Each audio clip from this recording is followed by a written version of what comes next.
I spent $15,700 restoring my brother's classic Corvette for his birthday. At the reveal party, he tossed me the keys and said, "Thanks for paying. Now stop acting like you belong here." My parents burst out laughing.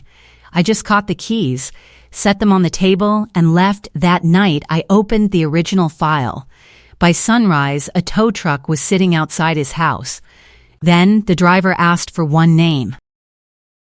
The keys hit me in the chest before I understood what was happening. Not tossed. Thrown, Paxton Klein threw a set of keys across a driveway full of 30 people, the way a man throws something he considers finished, with the wrist flick of someone returning a tool to the person who loaned it. The keychain caught the zipper of my jacket and bounced into my hands, and my hands closed around them before my brain had time to process that my brother had just thrown the keys to a car I had spent 14 months restoring, a car I had bought with my own money, a car whose title was in my name, and told me in front of our parents, his wife, his neighbors, and a driveway full of birthday guests that I did not belong. Thanks for paying. Now stop acting like you belong here. Paxton said it the way he said everything, with the confidence of a man who had spent 35 years being told he was the important one and had never been given a reason to doubt it. He was standing next to the 1967 Corvette Stingray I had restored from a barn find into a show-quality vehicle, his hand on the hood. His reflection in the paint I had wet, sanded through 4 coats of rally red, and his smile aimed at the crowd like a man accepting an award he did not earn. Behind him, the Corvette sat in the driveway under a string of patio lights, chrome bumpers I had replated in Chattanooga, side pipes I had rebuilt with stainless steel baffles, a 327 small block I had torn down, honed, reassembled, and tuned until the idle sounded like a heartbeat at rest. 14 months of 70-hour weeks in my 2-bay garage on Middlebrook Pike, and the car looked like it had rolled off the St. Louis assembly line in June of 1967 and driven straight into my brother's driveway without touching a single year in between. My father Merle was leaning against the garage door with a beer in his hand. He started laughing before Paxton finished the sentence. The laugh of a 63-year-old retired electrician who had watched his daughter crawl under cars since she was 15 and had never once called it a career. My mother Dottie was next to him, and she laughed too. Not the surprised laugh of a woman who could not believe what her son had said, but the comfortable laugh of a woman who had heard variations of this sentence for 31 years and had stopped noticing that it was cruel. The driveway full of people went quiet the way driveways do when someone says something that everyone hears and nobody knows how to answer. A woman near the garage looked at the ground. A neighbor adjusted his hat. A man from Paxton's office who had been admiring the chrome put his hands in his pockets and studied the concrete. I stood in the driveway holding the keys. In my jacket pocket, pressed against my thigh, was the original 1967 ignition key I had found in the glove box of the barn find 2 years ago when I bought the car at a Mecom auction in Nashville for $8,300. Brass GM logo on the bow. The key that had started this engine the first time it ever ran, 57 years ago. When the car was new and the world had not yet decided that a woman who restores cars does not belong at the table where the car is served. I walked to the folding table where the birthday cake sat, half-eaten, next to a stack of napkins and a pile of gift bags. I set the keys on the table. Not dropped. Set, placed next to the cake knife with the precision of a woman who aligns body panels for a living and knows that placement is a language. I looked at my brother. "Remember that," I said. Then I walked to my truck, got in, and drove away from a party I had spent $15,700 to create for a car I legally owned in front of a family that had laughed at me for building it. Welcome to Family Secret Tales, where the person they laugh at is the one who holds the title. If you have ever built something beautiful for someone who told you that you did not belong, subscribe now. because tonight I am opening the file, and the file has one name on it, and it is not his. The drive home took 18 minutes. The original key was in my jacket pocket, pressing against my leg like a small brass reminder that the car Paxton was celebrating in his driveway was registered to Selby A. Klein at an address on Middlebrook Pike, not Paxton Klein at an address on Cedar Bluff. My name is Selby Klein. I am 31 years old. I own Klein Customs, a 2-bay automotive restoration garage on Middlebrook Pike in Knoxville, Tennessee. I restore classic American muscle cars. I do frame-off restorations, custom paint, engine rebuilds, interior retrimming, and concours-level detailing for collectors who understand that a car built by hand is worth more than a car built by a factory. Last year, my shop grossed $184,000. The year before that, $161,000. I employ one full-time partner, Joss Emery, a former racing mechanic who left the circuit after 15 years because he wanted to build things that lasted longer than a season. Joss and I rebuilt the Corvette together, but the car was mine. I found it. I bought it. I hauled it to the shop on a flatbed I rented with my own credit card. And the title that the state of Tennessee issued when I registered the vehicle 2 years ago says Selby A. Klein, owner, in the same font the state uses for every document that determines who something belongs to. 2 years ago, I was at the Meckham auction in Nashville scanning the barn find lots when I saw the Corvette. It was buried under a tarp in a lot of 6 vehicles, 3 of which were parts cars and 2 of which were scrap. The Stingray was the only one worth saving. The body was rough. The frame had surface rust. The engine was seized. The interior was mice and mildew. But the VIN plate was clean, the body numbers matched, and the Raleigh red paint was original under 3 layers of Rattlecan primer, which meant someone had tried to hide the car rather than restore it, and hiding a matching numbers Stingray is the kind of crime that only happens when someone does not know what they have. I knew what I had. I bid $8,300 and won. Joss saw the car on the flatbed when I pulled into the shop and walked around it twice without speaking. Then he looked at me and said, "Who's this for?" "Paxton, for his 35th birthday."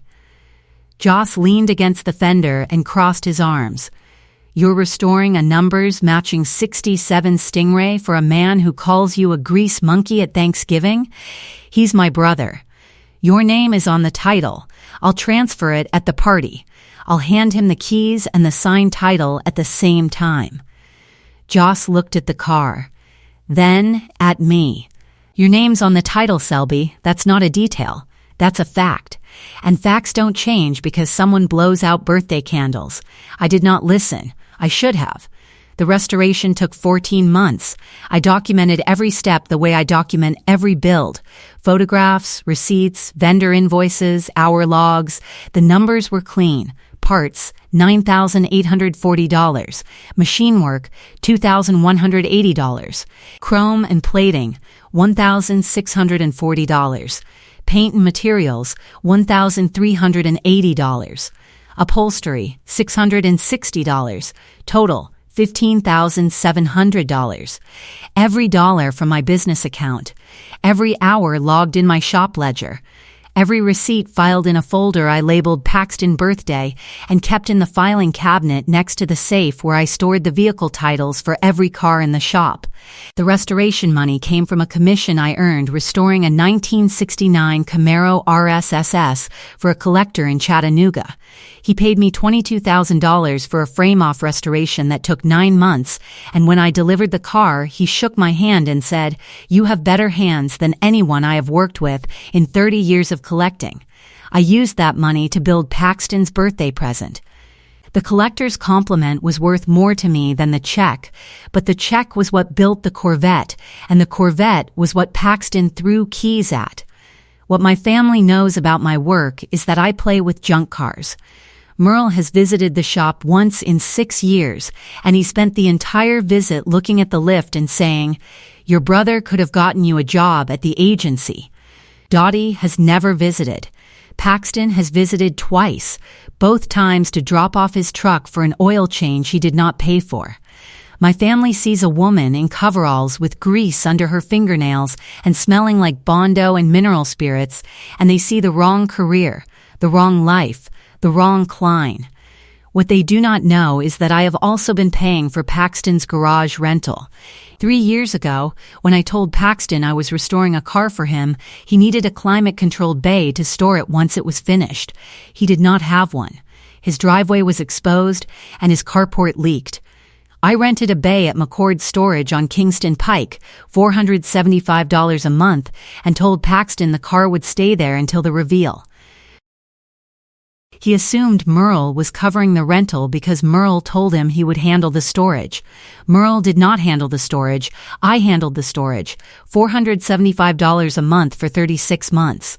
$17,100 from my account, on top of the $15,700 restoration. Total investment in my brother's birthday present, $32,800, for a man who threw the keys at my chest and told me to stop acting like I belonged. Welcome back to Family Secret Tales. If you are the one who builds things for people who never check whose name is on the receipt, hit subscribe, because the file is about to open and the name inside it is mine.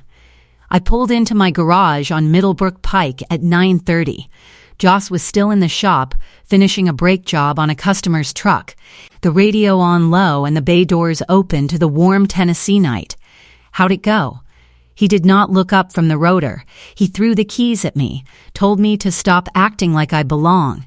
Joss set the wrench down. He stood up and looked at me and did not say anything for 5 seconds, which is a long time for a man who has opinions about everything from camshaft duration to the moral architecture of the American family. Did you sign the title transfer? No. Good, because your name is on that title. Your money bought that car. Your hands built it. And if he thinks throwing keys makes it his, he does not understand how titles work. He doesn't understand how anything works. That's why I've been paying for it. Joss nodded. What are you going to do? One thing tonight, and one call in the morning. I walked to the filing cabinet, bottom drawer. The folder labeled Paxton Birthday. Inside it was every document related to the Corvette, the auction receipt, the Tennessee title in my name, the restoration invoices, the storage rental agreement, the insurance policy I carried on the vehicle through my shop's commercial coverage, and at the back of the folder, a document I had not looked at in 6 months, a rejected DMV title transfer form dated January of this year, bearing Merle Klein's signature on the applicant line and a blank space where my signature should have been. My father had walked into a Tennessee DMV office 6 months ago and attempted to transfer the Corvette's title from my name to Paxton's name without my knowledge or signature. The DMV rejected it because Tennessee requires the titled owner's notarized signature for a transfer. And Merle had left that line blank because he knew I would never sign it before the reveal. He had tried to take my property and give it to my brother using a form he filled out in my absence, and the state rejected it because the state understood something my family did not, that ownership is not a feeling, it is a document.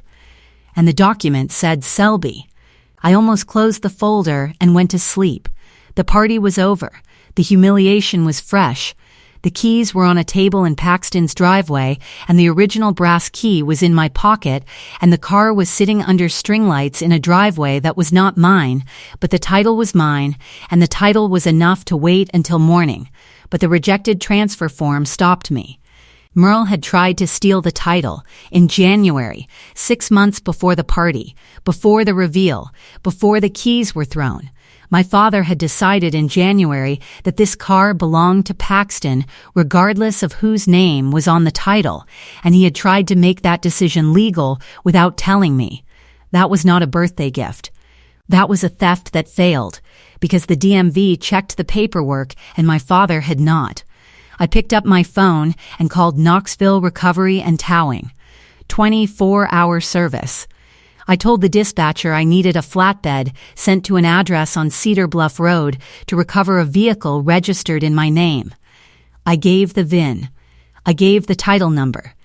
I gave my name and my address and my phone number, and the dispatcher confirmed the pickup for 6 Sunday. Then I sat at my desk and typed a letter. Not an email.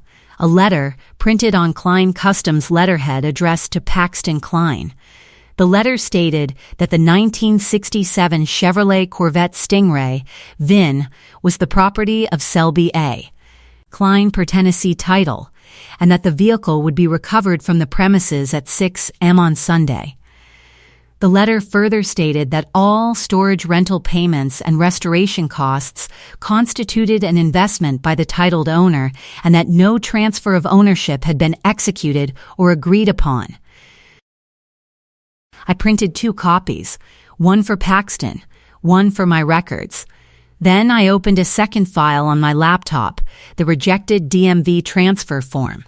I scanned it, saved it, and drafted a separate letter to the Knox County Sheriff's Office reporting the attempted fraudulent title transfer by Merle Klein.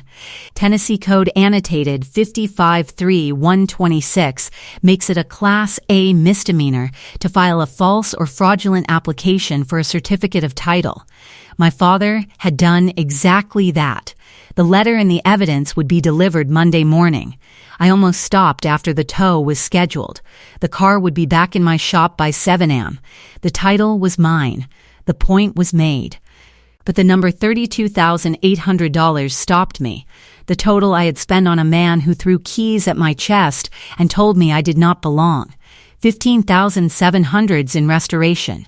$17,100 in storage, 0 in respect, and the image of Merle laughing in the driveway, beer in hand, watching his daughter get humiliated by the son he preferred, while a rejected forgery sat in a DMV file with his signature on it.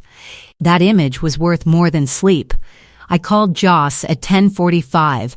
I need you to run a comp on the Corvette. Numbers matching 67 Stingray, Rally Red, 327 small block, frame-off restoration, matching drivetrain, original key. What's the market? Joss was quiet for 10 seconds. I heard him pull up the Haggerty valuation tool on his computer. 78 to 85,000, depending on the buyer. You want to list it? I want to list it Monday. You sure? The car was a gift. The gift was rejected. The car is inventory now. Copy that. I'll photograph it when the flatbed brings it in. I hung up. I went to bed. The original key sat on my nightstand, brass catching the lamplight, GM logo facing up. The key had been in the glove box of a barn find for 40 years before I found it, and it had been in my pocket for 2 years, and it would stay with me regardless of what happened to the car, because the key was not the car. The key was the proof that I had found something everyone else had overlooked, the way I always found things everyone else overlooked. The way I found the value in a rusted-out Stingray, and the way I found the money to restore it, and the way I found the patience to build something beautiful for a man who would throw it in my face. The tow truck arrived at Paxton's house at 6:07 a.m. Sunday. I know the time because the driver, a man named Ketterman, called me when he pulled onto Cedar Bluff Road and asked me to confirm the vehicle description and the VIN. I confirmed both. Ketterman drove the flatbed into the driveway, lowered the bed, and was hooking the winch cable to the Corvette's front crossmember when Paxton came out the front door in gym shorts and bare feet with his phone in his hand and his face still creased from the pillow. "What are you doing? That's my car." Ketterman looked at his clipboard. "I've got a recovery order for a 1967 Chevrolet Corvette, VIN matching, titled to Selby A. Klein." He looked up. "Are you Selby Klein?" "No, I'm Paxton Klein. This is my car." "The title says Selby Klein, sir. I need to recover the vehicle to the address on the order." Paxton called me. I answered on the second ring because I had been awake since 5:30 waiting for this call. "Selby, there is a tow truck in my driveway hooking up the Corvette. You need to call them off right now." "I cannot call them off. The car is in my name. It has always been in my name. I bought it at auction. I restored it in my shop. I titled it in Tennessee. And last night you threw the keys at my chest and told me I did not belong. It was a joke, Selby. I was playing to the crowd. You know how Dad is. He laughs, I laugh, everybody laughs. It is what we do. It is what you do. What I do is build cars, and the car you are watching get loaded onto a flatbed right now was built by the woman you called a grease monkey at Thanksgiving and a junk car player at Christmas, and last night told in front of 30 people that she does not belong. I belong to that car, Paxton, and that car belongs to me. This is not fair. You gave it to me. I was going to give it to you. I had the title transfer in my jacket pocket, ready to sign and hand you at the party. The keys and the title, together as a gift. But you threw the keys at my chest and told me I did not belong. You made your choice before I could make mine. What title transfer? What are you talking about?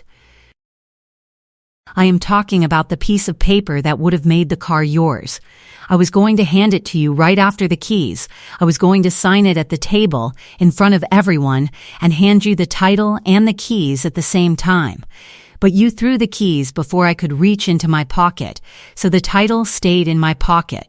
And the title says Selby Klein. Paxton was quiet for 3 seconds. Then, Selby, please, I will apologize. I will tell everyone I was wrong. Just call off the truck. The truck is doing what the title says. I also need to tell you something about Dad. What about Dad? Dad walked into a DMV office in January and tried to transfer my title to your name without my signature. He forged the application. The state rejected it because it required my notarized signature, which Dad left blank because he knew I would not sign before the reveal. I have the rejected form. It has his handwriting and his signature. Silence. 4 seconds. Dad would not do that. Ask him. Better yet, ask him before my letter reaches the sheriff's office on Monday. Because filing a fraudulent title transfer is a Class A misdemeanor in Tennessee, and the form has his signature on it. Paxton's voice changed. The joke at a party confidence was gone.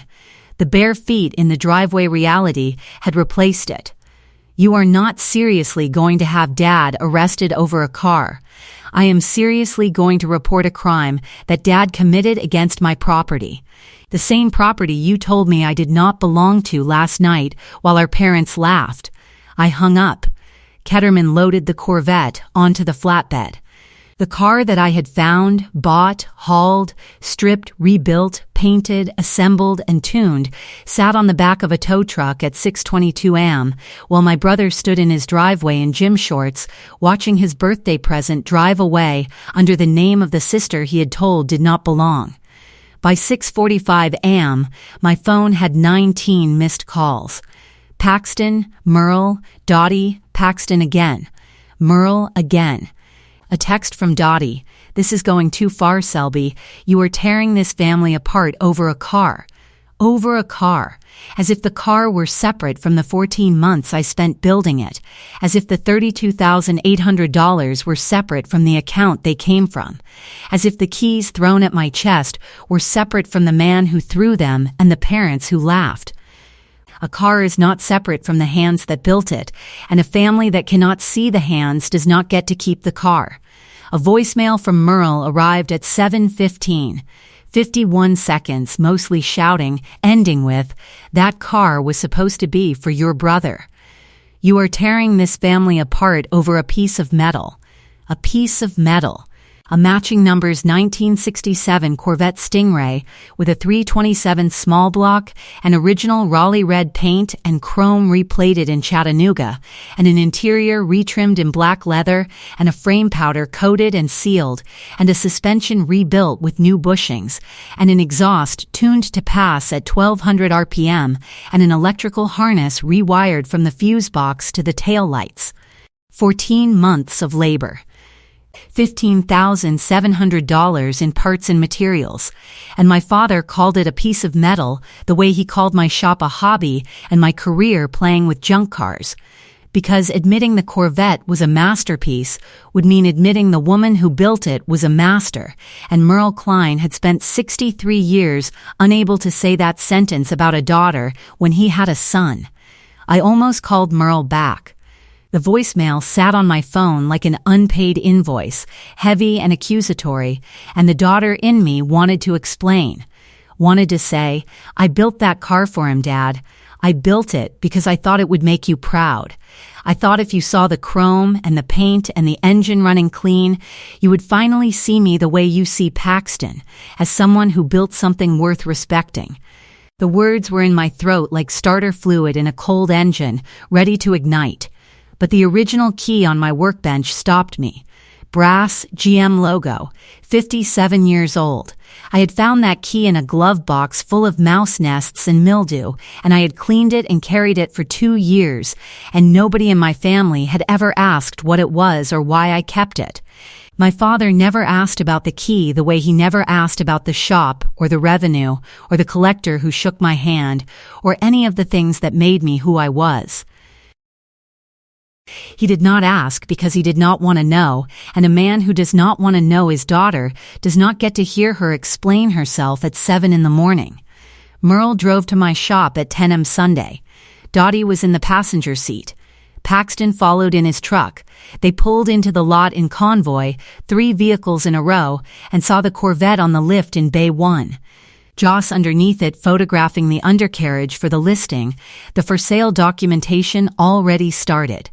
The shop was open. The radio was on. The coffee was hot. And the car that Paxton had stood next to last night accepting compliments for was 6 feet in the air in a bay that belonged to the woman he had told did not belong. Merle got out first. He was wearing the same jacket he had worn to the party, the one with the sawdust on the cuffs from a woodworking project he had been doing in the garage, and his face carried the expression of a man who had spent 3 hours making phone calls and had not heard the answer he wanted from any of them. Dottie followed, her purse on her arm and her mouth set in the thin line she used when she wanted the world to know she was present without being responsible. "Selby, we need to talk about this car." "The car is mine, Dad. It has been mine for 2 years. You know that because you tried to change it in January. I was protecting the family. In case something happened to the car, somebody needed to be on the title. You left my signature line blank because you knew I would not sign it." "That is not protection, Dad. That is fraud. You walked into a state office with a document that had my name on the owner line and your son's name on the transfer line and a blank space where my consent was supposed to go. You tried to take my property and give it to Paxton without telling me, and the only reason it did not work is that the state of Tennessee checks paperwork better than this family checks its conscience." Merle's mouth opened and closed. He looked at the Corvette on the lift. He looked at the sign above the bay that said Klein Customs. He looked at the daughter who had painted that sign and built that shop and restored that car, and for the first time since I was 15 years old, my father did not have a sentence ready. Paxton came around the truck. "This is insane. You gave me that car. At my birthday. In front of everyone. I was going to give you the car. I had the title transfer in my jacket pocket, ready to sign and hand you at the party, the keys and the title, together as a gift. But you threw the keys at my chest and told me I did not belong. You made your choice before I could make mine. You cannot punish me for 1 sentence at a party, Selby. 1 sentence. In front of 30 people, while our parents laughed. That is not 1 sentence, Paxton, that is a verdict, and verdicts have consequences." Dottie stepped forward. "Selby, you are being dramatic. Your brother said something stupid at a party. That does not mean you take his car. It is not his car, Mom. It was never his car. I bought it for $8,300 at auction. I restored it for $15,700. I stored it for $17,100. I have the title, the receipts, and the auction invoice. Paxton has a set of keys I left on a cake table.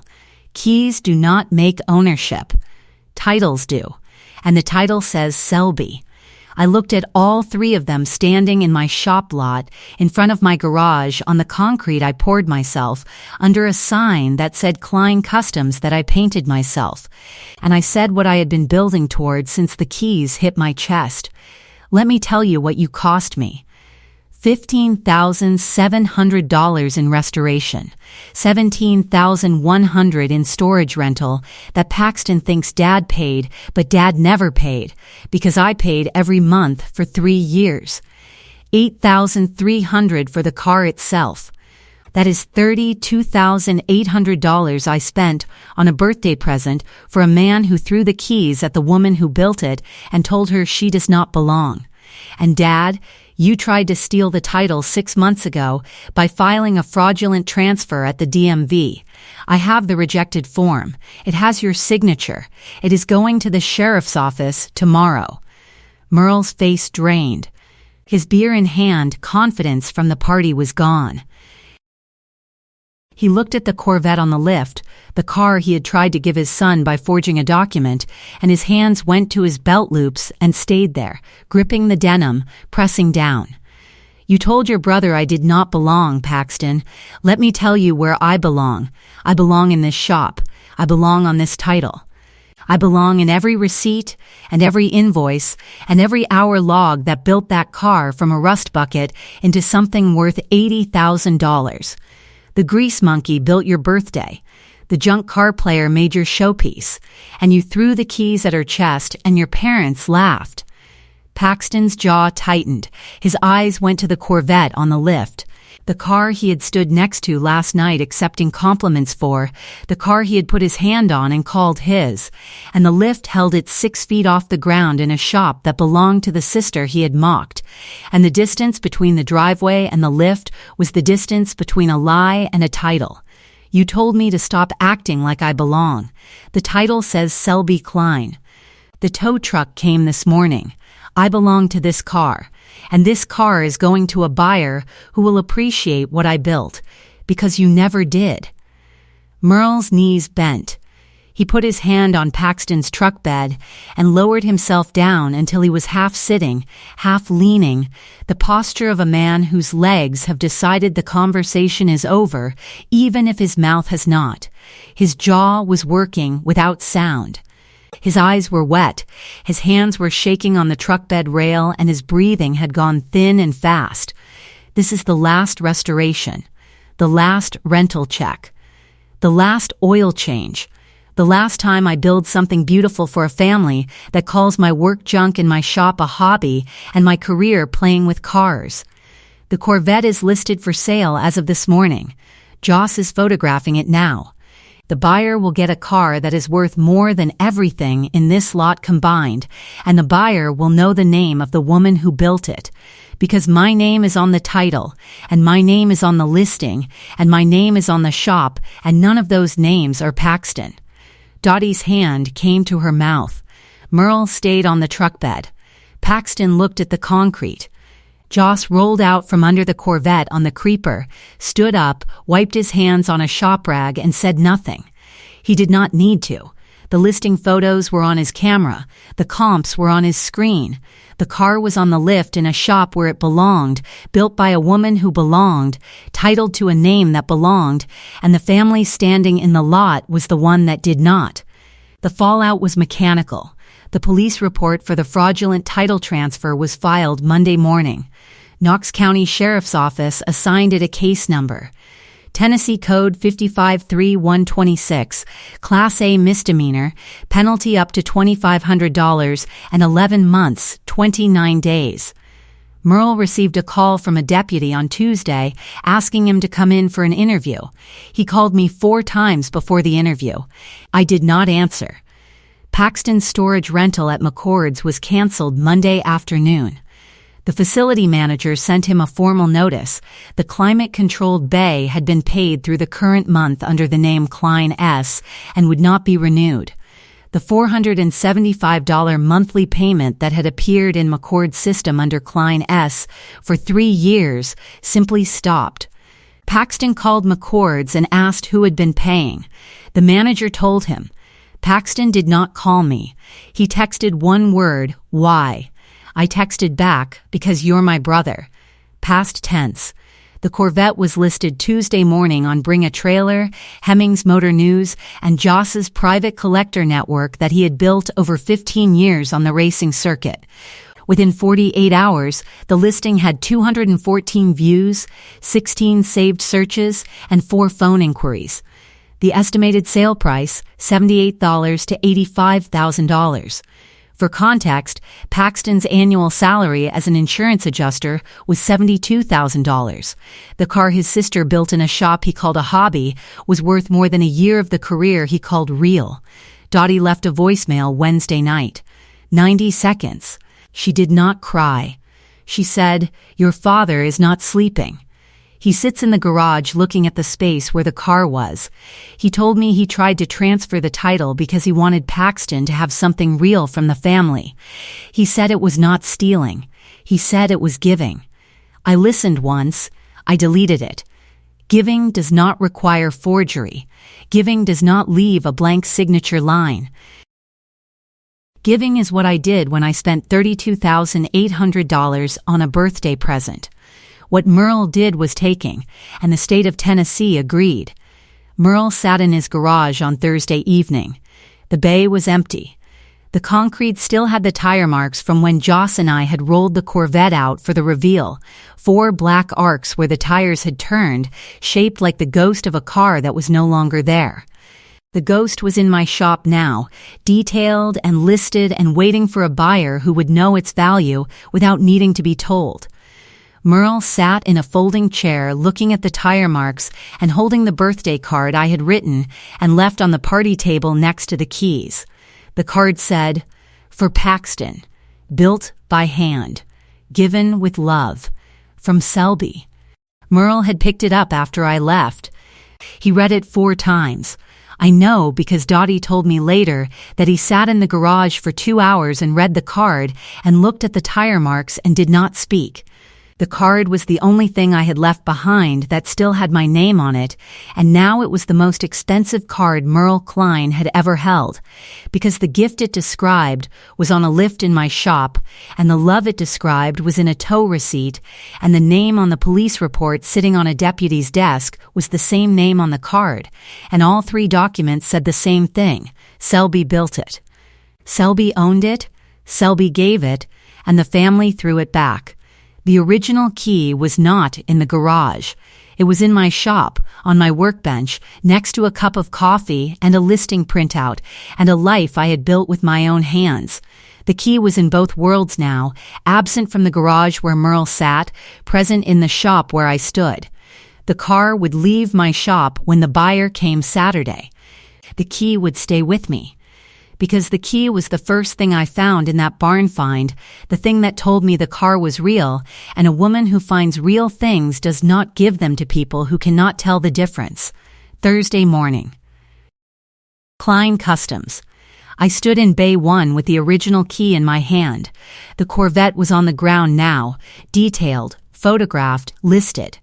The rally red paint caught the shop lights the way it caught the patio lights at the party, except now the car was where it belonged, in a shop owned by the woman who built it, titled to the name of the woman who found it, and waiting for a buyer who would know the difference between a car and a gift, and a woman who could build both. Joss brought 2 coffees from the gas station across the street. He set one on the workbench next to the key. Offer came in this morning.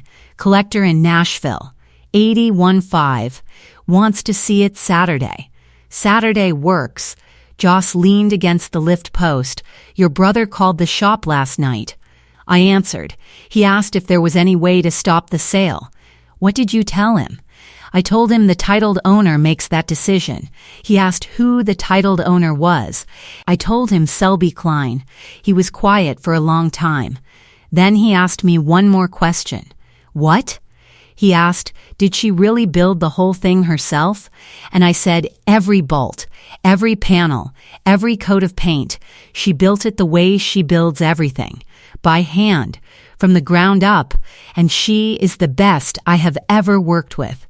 He hung up after that.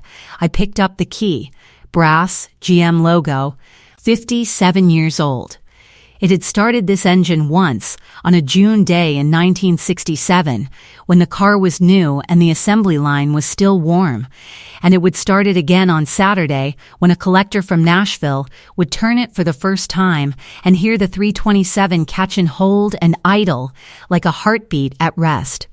The collector would drive it home on I-40 with the windows down and the side pipes rumbling through the hills east of Knoxville, and he would know my name because my name was on the build sheet, and the title, and the listing, and the invoice. And my family would know my name because my name was on the police report and the tow receipt and the storage cancellation, and every document that proved a woman who restores cars for a living knows more about ownership than a family that tried to take hers. The key was warm in my hand. The shop smelled like paint and solvent and brake cleaner and coffee. The smell of a life I had built with my own hands in a building I paid for on a street where I belonged. The morning was quiet. The lift hummed. The car was ready. The buyer was coming Saturday. And the woman standing in Bay 1 holding a 57-year-old brass key was not playing with junk cars. She was selling a masterpiece she built for a brother who threw it back, and the sale price would be higher than his annual salary, and the title would transfer cleanly because this time the owner's signature would be on the line, because this time the owner was the one making the decision. And the decision was hers. Welcome back to Family Secret Tales. If this story reminded you that the person who builds the car is the person who owns it, and that keys thrown in contempt can be caught with precision, share it tonight. Hit subscribe, drop a comment, and tell me, has anyone ever thrown back the best thing you ever made? I will see you in the next one.